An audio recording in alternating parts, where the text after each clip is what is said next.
ஹே all அஸ்ஸலாமு அலைக்கும், welcome back to my channel. இன்றைக்கி நாம் இறால் தொக்கு, அதாவது ப்ரான் மசாலா எப்படி பண்ணுறதுன்னு பார்க்கலாம். வாங்க வீடியோக்குள்ளே போகலாம்.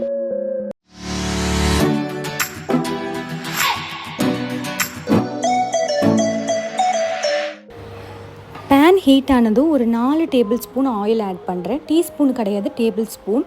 தொக்குக்கு எப்போவுமே ஆயில் ஜாஸ்தியாக இருந்தால் தான் நல்லாயிருக்கும். ஆயில் ஹீட் ஆனது இதில் நான் 2 வெங்காயம் ஆட் பண்ணுறேன். இந்த மாதிரி தின்னாக கட் பண்ணி ஆட் பண்ணிக்கோங்க.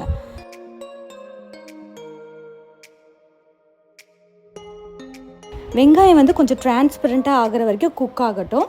இதுக்கப்புறமா இதில் இந்த ஆயிலில் நம்ம கொஞ்சம் கருவேப்பிலை ஆட் பண்ணிக்கலாம், ஒரு ஃப்ளேவருக்காக தான். கருவேப்பிலை ஆட் பண்ண உடனேயே ஜிஞ்சர் கார்லிக் பேஸ்ட் ஒரு 2 டீஸ்பூன் ஆட் பண்ணுறேன். ஜிஞ்சர் கார்லிக் பேஸ்ட் நல்லா வதங்கணும்.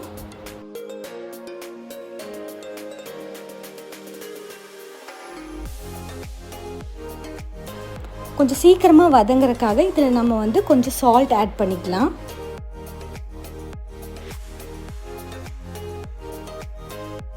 இந்த தொக்கு நீங்கள் டிஃபன் ஐட்டம்ஸ்க்கும் சரி, ரசம், சாம்பார், இந்த மாதிரி ரைஸ்க்கும் சரி இது ரொம்பவே நல்லாயிருக்கும். Next 1 teaspoon chilli powder. உங்களுக்கு காரத்துக்கு ஏற்ற மாதிரி நீங்கள் சில்லி பவுடர் ஆட் பண்ணிக்கலாம்.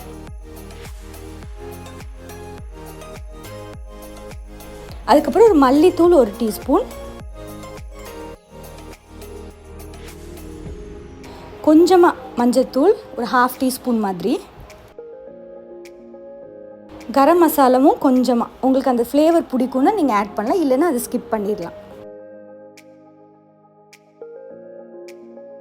இப்போ இந்த மசாலாலாம் நல்லா குக் ஆகட்டும். இந்த மசாலாலாம் நல்லா குக் ஆனதுக்கப்புறம் இதில் ஒரு 4 தக்காளியை நான் இந்த மாதிரி அரைச்சி ஆட் பண்ணிக்கிறேன். அரைச்சி எவ்வளோ தக்காளி ஆட் பண்ணுறீங்களோ அவ்வளோ தொக்கு உங்களுக்கு கிடைக்கும். இதுலேயும் கொஞ்சமாக சால்ட் ஆட் பண்ணிக்கிறேன். நெக்ஸ்ட் இந்த தக்காளி நல்லா குக் ஆகி ஆயில் மேலே வர அளவுக்கு குக் ஆகணும்.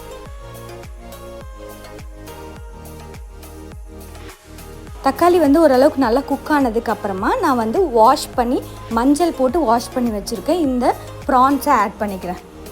இதில் ஒரு 1/2 கிலோ ப்ரான் இருக்குது. ப்ரானுக்கு குக்கிங் டைம் ரொம்பவே கம்மி தான்.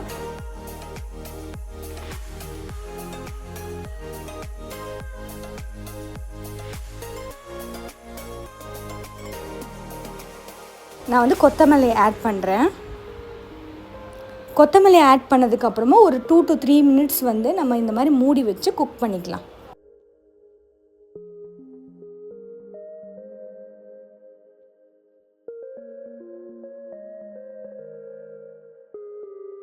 நம்ம இந்த கிரேவியில் எந்த தண்ணியும் ஆட் பண்ணல, ப்ரான்லேயே ஆட்டோமேட்டிக்காக தண்ணி வந்திருக்கு.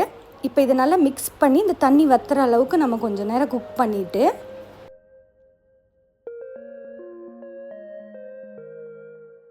சால்ட் டேஸ்ட் பண்ணிவிட்டு சால்ட் பத்தலைன்னா கொஞ்சமாக ஆட் பண்ணிக்கோங்க. எப்போவுமே ஜாஸ்தியாக சால்ட் போடுறதுக்கு பதிலாக கொஞ்சம் கொஞ்சமாக சால்ட் போட்டோன்னா நம்மளுக்கு கரெக்டாக இருக்கும்.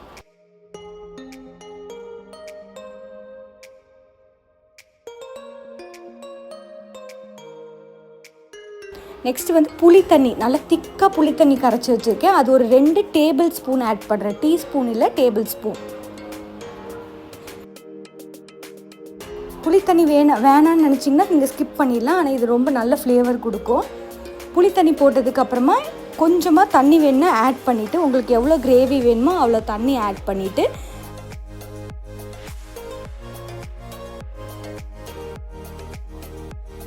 எவ்வளோ தண்ணி வேணுமோ ஆட் பண்ணிவிட்டு இன்னும் நம்ம ஒரு 2 மினிட்ஸ் குக் பண்ணி எடுத்துக்கலாம்.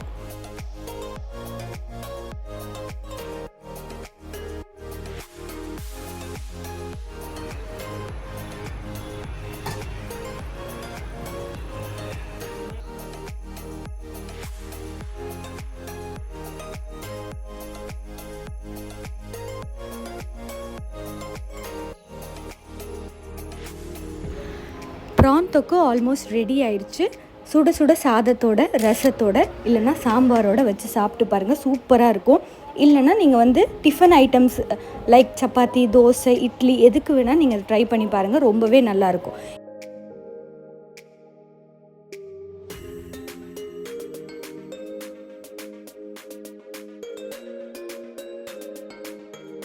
இந்த ரெசிபியை ட்ரை பண்ணி பார்த்து ஃபீட்பேக் சொல்லுங்கள்.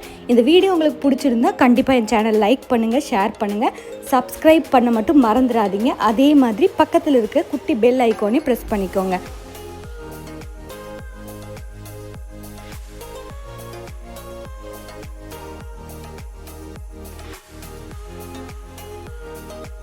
Until then, thanks for watching.